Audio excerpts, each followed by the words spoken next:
So what do you think about that question? Do you think Black Lives Matter is a racist group? Absolutely not. But wouldn't the connotation of just being, separating the names of color? Because white people get shot by dumb cops too, even at a greater rate. So why leave them out? Why separate us? Because it's always about this, keeping us apart. It's always about trying to, separate us. So why, and then you look at Black Friday, right? You had Black Lives Matter in Chicago blocking white-owned stores. Now, what did they have to do with cop shootings? That's only going to create what? Animosity. And then of course the riots that are going on, they're burning down black communities. They're burning down black businesses. Do you know who You're talking about it. Do you know who funds Black Lives Matter? Because you always follow the money, right? George Soros. Where did Black Lives Matter come from? George Soros. George Soros. It did in fact come from George Soros. It was an organized political movement. He's done the same in about 13 other countries. Exactly. The man has made his entire life of division. That's how he divides and conquers. He will sow discontent with the public. Check this man's history. Look at him. Look him up. He admits to. He's an old man. He's in his 90s. He admits to. This is how he made his fortune. And he doesn't have no remorse about this. He doesn't make no bones about this. He admits to posing as a Christian. He was Jewish during the Nazis. Yeah. And turning in his fellow Jewish people, confiscating their property. That's how he made his fortune. And he says, that's what I had to do.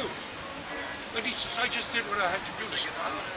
He doesn't feel any remorse about that. And then he goes on to say in the 60 Minutes interview, do you have any, because Comte was talking about, well, you started this revolution here, you started that revolution there. Do you have any remorse about the consequences of what you've done? He says, no. I'm in this for the money. I'm not worried about the social ramifications of what goes on. But he is. His job is to formulate chaos. He's all about forming a one-world government.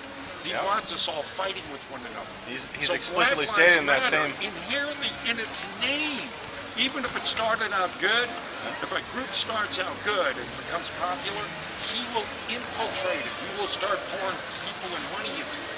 Yeah. Take it over. And then bend it to his will. What? I mean, seriously, look at the history of this man. He is probably one of the most evil men to have ever walked on this earth. That same 60 Minutes interview, he said that he believes that all nations should be dissolved, and that all nations should be under a one world government. Absolutely. And I'm fairly certain he's also part of the Bilderberg Group. Yes. And their whole philosophy is they're behind the European Union. They're behind trying to dissolve the United States borders and create the North American Union. They're behind the TPP and the TAP because there's one on the Atlantic as well. All this stuff, George Soros, his cronies, the people on his level are all engineering this. They don't have perfect control because obviously they screwed up with this election. Yeah. They screwed up with Brexit too because that was not what they intended. Exactly. Yeah, all of it. See, probably it's hard to defeat human nature's drive for liberty. Because us, the people, throughout the whole history of our being, has always been, and this is a Thomas Jefferson quote, the question today is that it's always has been, do you want to be ruled by a handful of elites, or would you like to rule yourself? So our fight has been eternal against these people that have always had us by the hoodies. Now, they've always had the message. Remember, the kings had the scribes. None of us could read. That was for the royals. And the clergy. Right. So they come out, they tell us what we needed to hear, and they always control the message. Well, with the advent of TV, they get to do that on a massive scale. But that's all busted apart now because of the internet. Now we have the discernment to go to, they want to end that. Yeah. Now we have the discernment to go to places like InfoWars and Drudge and Zero Hedge and all these other blogs that defeat the lies of these guys. Well, I can say this, Alex Jones is a bit wacky. Yes. But InfoWars is not just Alex Jones. No, It's he's got about 50 odd people. oh working yeah, for him now. they've He's gotten got much some bigger than just excellent- Alex Jones. Well, RT just said InfoWars is the most influential news network in America now. And Breitbart, who Yep. is claimed to be a right-wing conspiracy sort of board. Right. So we're defeating. Now the narrative is on us. We're talking to each other on Twitter, Facebook, face-to-face. Yeah. So now it's out of their hands, and once their messenger crumbles, they crumble. Because you remember the elites are a very small group of people. But it's not, the only thing they have is the illusion of their power. And once that illusion of power is taken away, we take over.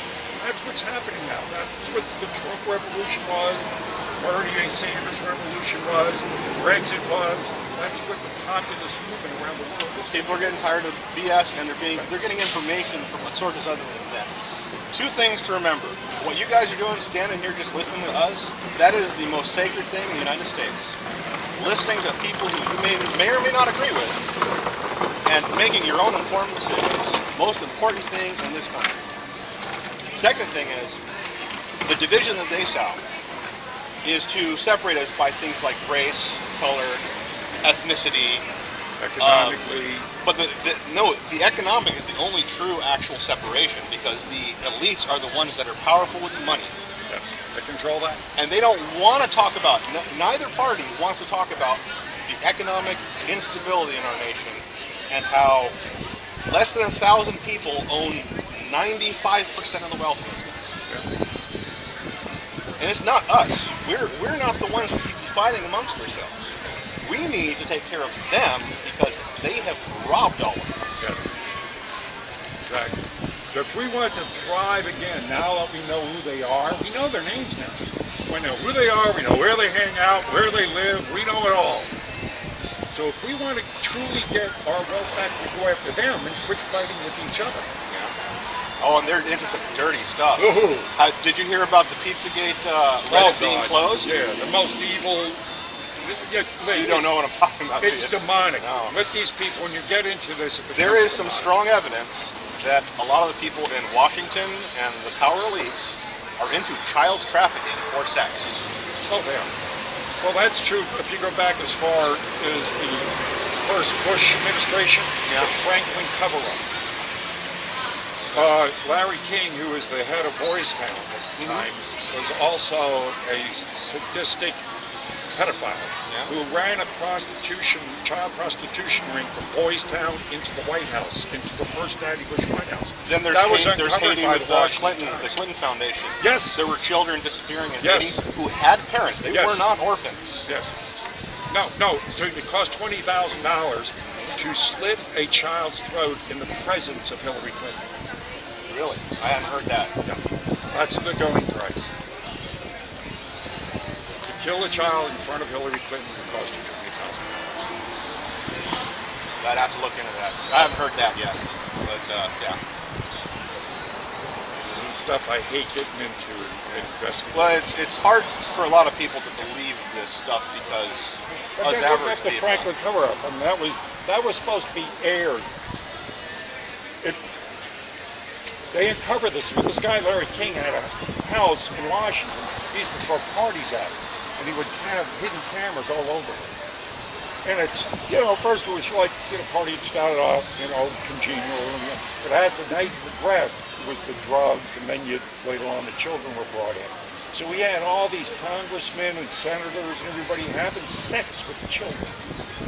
This is why you have a lot of representatives that all of a sudden start voting against you. You get in, and then they start doing They get just invited the to opposite. parties. It's because they're being blackmailed. They've been caught at Bohemia Grove, running around with naked guys, and they blackmail you.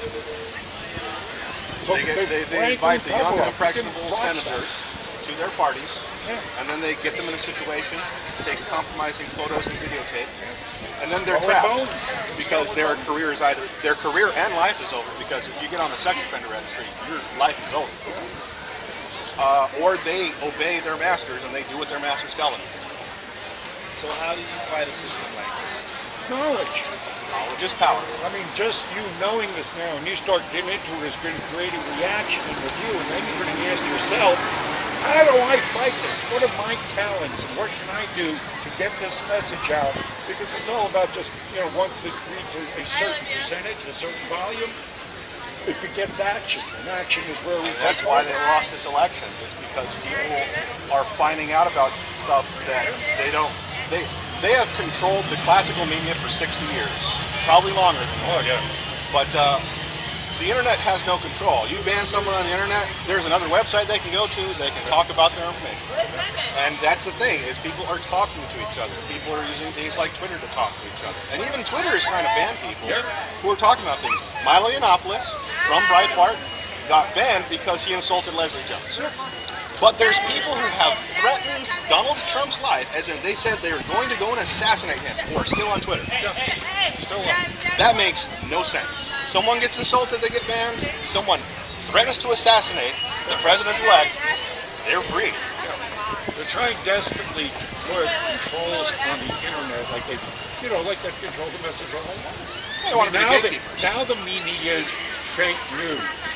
Oh, you gotta beware of those fake news. Yeah, that's the last couple of weeks. When it's those guys that are giving us the fake news. When was the last time the corporate news ever told you the truth about 9/11? Right? You know about 9/11. You know about Building 7, right? I mean, everybody knows that it was an inside job by now, but why don't they talk about it then? Why don't they? More relevant, WikiLeaks. WikiLeaks. They get mentioned in the news, but then they get discredited in the same breath by saying it's because Russia is trying to influence our life. Yeah. And most of the people who are listening to CNN, ABC, NBC, they're not going and actually reading the stuff that's coming out. Who cares if it actually came, if the Russians leaked it? If the information is true, who cares where it came from? They're trying to discredit by association. Right. It's the whole, those people are racist, so don't listen to them. Yeah. Trump was endorsed by the KKK, so obviously he's a white racist. He's not got no power over who endorses him. I mean, it's again, guilt by association. So, this is how they control us. Remember, most of war is fought psychologically.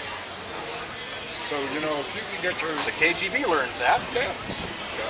There's a video from the 1980s of a KGB defector talking about KGB programming. And he says, you don't need the kind of espionage that you see in the movies like James Bond. You don't need spies to go and infiltrate governments and influence them that way. The easiest way is through the schools. Right. You implement an education program, and you keep that education program in place for approximately 15 years, one generation. Yes. And then you have to have a minimum of 15 years, a whole other generation, to deprogram the next generation. But it's too late. He said this back in the 80s. He said they've had 30, 35 years of programming in the United States, and has been the most successful program that the KGB has ever seen. You don't take over a country like ours, military, because it's too strong for me. Right. You do it incrementally first, and Hitler said it. You give me a child at the age of 3, he's mine for life. So you put your people with their ideologies, they're in there to. I mean, that's why you get a guy like Bernie Sanders. Bernie was a socialist 30 years ago.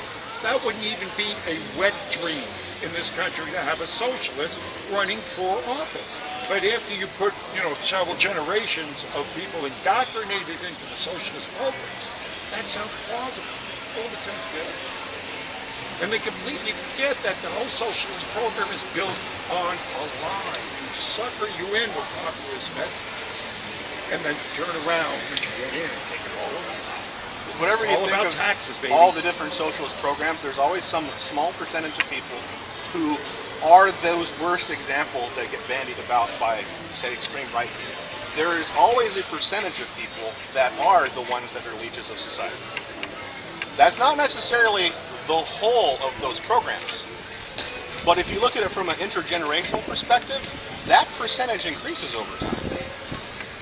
So you have more and more people essentially leeching off the system because they can. And again, that's not necessarily the whole percentage of the welfare programs. It is an increasing number over time. We have now, what is it, 48% of people are on food, 48% rise in food safety. Hey, nice Yeah, talking with you. talking. Thanks for listening. Yeah, go to InfoWars. Listen to the, let me give you some information. You want to go to InfoWars, listen to this news broadcaster there, and you know, they'll give you another perspective besides the mainstream media. You guys enjoy. Oh, it's perfect. That's what I like to do out here. Thanks for helping, man. We'll work well together. You ought to move down here, man.